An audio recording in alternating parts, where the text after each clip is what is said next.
ఈరోజు జగన్ అనే వ్యక్తి క్రెడిబిలిటీ ఏ స్థాయిలో ఉంది అంటే మా ఇంటికి తెచ్చిండు ప్రభుత్వం, మా చేతికి ఇచ్చిండుర పథకం, మా పంటకు తెచ్చిండుర పైరు, మారింది పల్లె బతుకుల తీరు.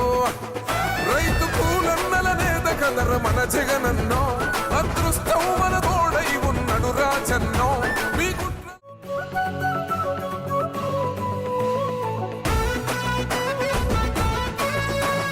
ఈరోజు జగన్ అనే వ్యక్తి క్రెడిబిలిటీ ఏ స్థాయిలో ఉంది అంటే మా ఇంటికి తెచ్చిండు ప్రభుత్వం, మా చేతికి ఇచ్చిండుర పథకం, మా పంటకు తెచ్చిండుర పైరు, మారింది పల్లె బతుకుల తీరు. రైతు కూలన్నల నేత కదర మన జగనన్నో, అదృష్టం